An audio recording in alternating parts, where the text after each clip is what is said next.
228. The Fair Work legislation amendment, known as the Closing Loopholes Bill, held its hearings in Rockhampton this week. Announced by the federal government in September, the Closing Loopholes Bill aims to criminalise wage theft, introduce minimum standards for workers in the gig economy, close the forced permanent casual worker loophole, and close the labour hire loophole. It's all about that thing that we've been talking about for yonks, and that is, if you're doing the same job as someone else, you should get the same pay.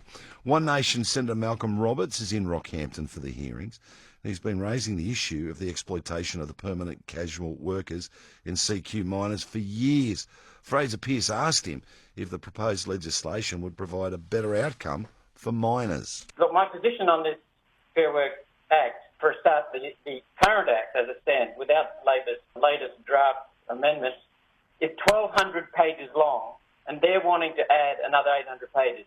It already makes the workers vulnerable because there's no way any single worker or small business can understand it. And it helps the IR Club. All regulations in mass help the major groups, like the major banks, the big pharma, and the industrial relations clubs. That's the lawyers, the union bosses, the industry associations, the multinational companies. It hurts the workers. I've seen that firsthand in the Hunter Valley and in Central Queensland. The second point I'd make is that we wouldn't be having this inquiry if it wasn't for the fact that crossbenchers moved it to extend the opportunity to extend the reporting date from October through to next February. We would not be here listening to the views of industry, unions, and individual workers if it wasn't for the fact that we got an extension till next February. The Labor Party voted against that extension. They don't want to listen to people. We voted in favour of it. So it's a very important bill. It's a huge bill. Big ramifications for workers as well as all players in the industry. The third point I'd make is that current employment in the coal industry, at least, is that illegal employment of casuals, supposedly casuals, in coal is only possible with a mining and energy union endorsed enterprise agreement. We've seen that. I can go into detail if you need, but it's probably not the time. But mining union in the Hunter Valley in particular, and to some extent in Central Queensland, has been passing enterprise agreements that do not protect the basic rights of workers. They don't meet the award criteria as a basic minimum. They don't meet the national employment standards as a basic minimum. They have been selling out workers in the coal industry. And what we need for a solution is just a simple enforcement of the Fair Work Act. Now, early on in the proceedings and dealing with these issues, I proposed the Same Work, Same Pay bill. It's a very simple bill.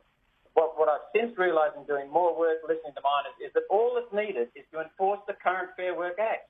What's the level of, do you think, of exploitation against these workers?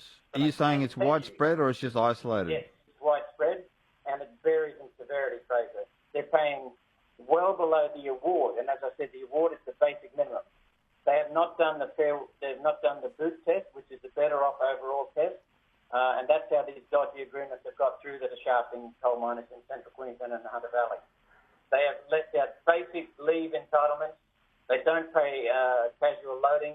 Casuals are not legally allowed to be employed in the coal industry other than in a dodgy agreement, which is unlawful in itself because they bypass the normal processes. People are missing out on leave entitlements. People are, as a result of being hired casual, short-term, or threatened with dismissal at any time, people are afraid to raise safety incidents. There's a culture of fear there. There's a culture of fear of many minds from people standing up and afraid of standing up.